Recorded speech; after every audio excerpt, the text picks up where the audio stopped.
E do São Paulo, vamos dar sequência à rodada de sábado, que teve ainda América Mineiro e Figueirense 0 a 0, joguinho mal, né? O jogo veio sem graça, o jogo lá no estádio Arena do Jacaré, o América Mineiro que teve como destaque o técnico Antônio Lopes, né? O Antônio Lopes que está comandando o Coelho, enquanto o Figueirense no sábado à noite não conseguiu um bom resultado, no 0 a 0 que não teve graça para ninguém. Tá certo, e o Ceará, aproveitando-se do que o Flamengo não tinha o Ronaldinho Gaúcho, nem o Thiago Neves, arrancou um bom empate, né? Um bom empate do Flamengo contra a equipe do Ceará, né? Lembrando que o Flamengo e o Ceará duelaram na Copa do Brasil, o Ceará saiu vencedor no geral, e o jogo aconteceu em Macaé, né, em virtude dos Jogos Mundiais Militares, e teve superfluência no tempo do Engenhão. O Flamengo que acabou saindo vaiado, pelo menos o zagueiro Wellington, o zagueiro saiu vaiado de campo, né, porque a jogada do gol do Ceará foi em cima dele, podemos dizer assim, se bem que, na minha opinião, o Felipe falhou no gol e não o Wellington. De qualquer maneira, foi um resultado excelente do Ceará jogando fora de casa. Ok, vamos para os jogos do domingo. Tivemos ontem Fluminense 0, Fluminense 1, Palmeiras 0, uma arbitragem muito confusa, né, para os dois lados, e anulou um gol do Fluminense, alguns lances confusos na partida. Agora, bom para o Fluminense e o Palmeiras que não consegue vencer jogando fora de casa. O jogo que aconteceu no estádio Rolim de Oliveira, estádio da Cidadania em Volta Redonda, e 2 gols para valer 1, né? O Marquinhos, que renovou o contrato alguns dias atrás pelo Fluminense, conseguiu fazer o primeiro gol, uma jogada para a área, o impedimento foi marcado erradamente, né? Não tinha impedimento no lance, e depois o Marquinhos foi fazendo de cabeça um gol que algumas pessoas vão querer ser maldoso com o Marcos, falar que o Marcos falhou, mas na verdade não foi falha do Marcos, não. Pode defender, mas não deu. 1 a 0 para o Fluminense, conseguiu uma grande vitória que emocionou o técnico Abel Braga. Tá certo, Abel Braga então fala conosco aí depois dessa bela vitória do Fluminense, da sequência do campeonato. O Abel, que havia perdido o pai na quinta-feira, estava emocionado e falou sobre a vitória do Fluminense frente à equipe do Palmeiras. Um jogo em casa, você está jogando com Ciro, Sobis e Fred, tem que haver a colaboração sem a bola, né? Nós não abdicamos de atacar, de querer ganhar um jogo. Claro que quando fizemos, faltando 9 minutos, quando eles colocaram o Dinei, que ficou com o Dinei e o Kleber enfiados, aí entrou o Valença, até para que a gente afogasse um pouquinho o Edinho e o Diguinho, que correram uma barbaridade. Sobre o Deco, extremamente contente, feliz por ele, por mim, pelo torcedor, porque é um jogador diferenciado, não sentiu nada, vamos saber administrar bem, ele vai voltar a ter a sequência, em alguns jogos não será escalado, quando houver sobrecarga. O Vasco acabou de fazer isso com o Juninho. Então é assim, a gente tem que saber administrar, porque é um grande jogador, e todo grande jogador faz falta. Então eu estou muito contente por ele, inclusive por ele tem um cuidado muito grande com a parte tática, entendeu? Um cara que orienta muito no campo, conversa muito, principalmente com os mais novos. Então, quando você já está numa equipe tem um Fred, que, sinceramente, que esse cara hoje protegeu de bola contra aqueles 2 zagueiros, é um troço louvável, né? E ele faz a bola parar no ataque, dá para ver a aproximação. Eu acho que foi como ele disse ali na corrente no final do jogo, de repente um reinício de um novo ciclo, tomara que seja, né, que a gente possa manter regularidade, né, esse espírito, esse astral que é muito bom, mas quarta-feira já tem pedreira de novo, né, aqui não tem, é tudo clássico, e vamos nos preparar bem, ou melhor, descansar bem para esse jogo, para fazer uma boa partida quarta-feira. Ok, e além dessa partida, o principal jogo da rodada foi no Pacaembu, 38 mil pessoas, estádio lotado, e o Cruzeiro ganhou do Corinthians. Que golaço, hein? Bonito gol do Alisson. O Alisson até em entrevista o jogo, ele até disse que já está pensando, já que a fase dele boa lá na Libertadores vai voltar. Esse gol que ele fez, um bonito gol, e ele disse também que viu o goleiro tentado, o Renan, que era estreante da partida. No primeiro tempo, algumas saídas do Renan foram em falso. Lógico, não saiu o gol nessas jogadas, mas de qualquer maneira o Renan estava sem ritmo de jogo, né?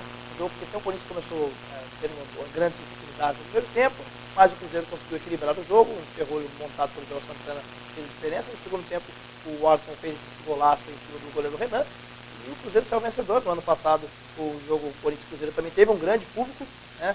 E o Corinthians acabou vencendo com o gol do Ronaldo. Dessa vez, aconteceu o contrário, o Cruzeiro fez uma grande vitória jogando no estádio do Pacaembu. Maravilha, como o Cruzeiro ganhou, vamos primeiro ao vestiário ou as informações do Cruzeiro, ouvindo aí o técnico Joel Santana. Eu acho que nós temos que nos acostumar mais a saber jogar de acordo com como a partida se apresenta. Não interessa da maneira que você vai jogar. E nós brasileiros estamos nos iludindo muito. A gente sempre fala que o nosso futebol é o melhor do mundo, nós temos isso e aquilo, mas nas 2 últimas Copas do Mundo, vê onde nós chegamos. Agora aí na Copa América, vê o que nós fizemos.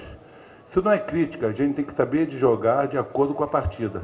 Como é que você vem jogar com um adversário tão poderoso como o Corinthians, com somatório de pontos de mais de 80%, 90%, jogando com mais tranquilidade do que nós, porque nós deixamos ponto no meio do caminho que não podíamos ter deixado, para vencer aqui dentro, debaixo da sua torcida, dentro do seu clima, dentro da sua casa, você tem que ter alguma estratégia de jogo. Foi o que nós tivemos. Nós tivemos a estratégia, tivemos calma, tivemos paciência, jogamos um futebol limpo e conseguimos vencer uma das poderosas equipes do Campeonato Brasileiro. Não tenho dúvida que o Corinthians é um candidato muito forte ao título, não só pelo número de pontos, pelo momento que ele está passando, que está passando um bom momento dentro da sua estrutura profissional. Quando eu peguei a bola, né, quando eu virei pro gol, olhei o gol dele, o Renan estava um pouco adiantado, né, e eu bati meio forte porque estava um pouco longe.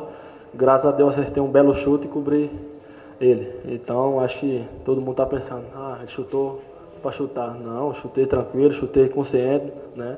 Se você ver no replay aí que bati forte, consciente, e graças a Deus fiz um belo gol.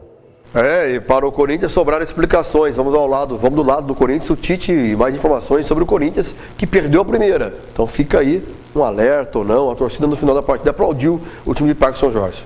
Primeiro, eu vou passar o sentimento que nós tivemos em relação ao grupo. Primeiro, ele tem que ter a grandeza de reconhecer o que o adversário teve de melhor, absorver a derrota, trabalhar e projetar para a segunda, para a terça-feira no seu trabalho, visando o jogo de domingo. A equipe tem que ter maturidade para absorver o resultado negativo, independente de que circunstâncias foram, né? Esse é o detalhe mais importante. Maturidade da equipe nesse momento de derrota. Tem que sentir o gosto amargo de perder.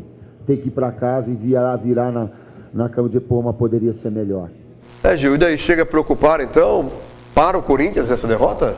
Olha, pela atitude que a torcida fez no final do jogo de aplaudir, no caso, o time, né? Dá para ver que não se preocupa muito. O Corinthians tem uma oportunidade para tomar 6 pontos de diferença nessa época do campeonato, é uma grande diferença. E agora o Corinthians tem um jogo difícil contra o Avaí na semana que vem, lá no estádio da Ressacada.